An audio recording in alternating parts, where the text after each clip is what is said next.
We're back with our panel in our remaining moments. First, a couple of blogs just want to read to you. Richard says, Stephanie Miller completely nailed it. She bluffed her folksy way out of every question. Please tell me someone how Sarah Palin can come close to giving people trust in her being second in command. And on the pro-Palin side, from Will, Georgette is absolutely correct. I'm from Indiana. We do speak that way. Sarah Palin is perfect, and that's the end of the story. Besides, a little winking never hurt. Let's get to an email from Catherine, an American voter living abroad in London. Given the intensive coaching for these debates, are we really learning anything useful from them about how the candidates would respond to an unscripted crisis? Stephanie. Well, that's exactly the point, is that she, you know, I give you that she did fine reciting the talking points, and in some cases, the lies that the McCain camp has been putting out about Barack Obama cutting taxes on people making $42,000. I don't think, you know, I think the Katie Couric interview was more telling, unfortunately, for her. Georgette, is that true, though, that the intensive coaching takes away from what's going to happen in real life? For anybody. You get coached when you're going to be in a debate. That's the way it works. I think the real question here is, this is a woman who was mayor and was so successful at being mayor that she was elected governor of a state, and with an 80% approval rating. You know what?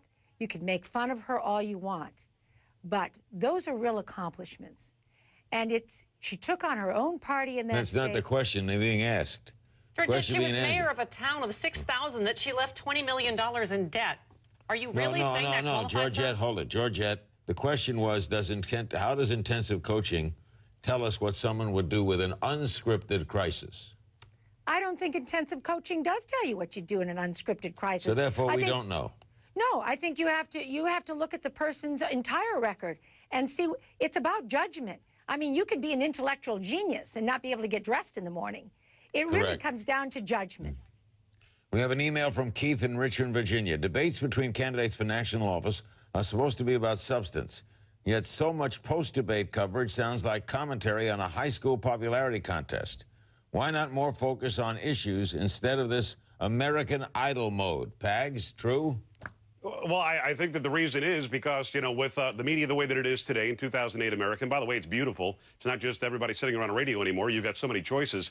It is really the American Idol sort of aspect here. More people voted in American Idol than we've seen in recent presidential elections. Maybe with these two running, maybe we'll get, you know, we'll catch the electorate up to what they're doing on American Idol. It is a popularity contest. When it goes to coaching or who you're going to vote for, you have to go back and see what the record is. And Sarah Palin and John McCain have the record. That's the bottom line.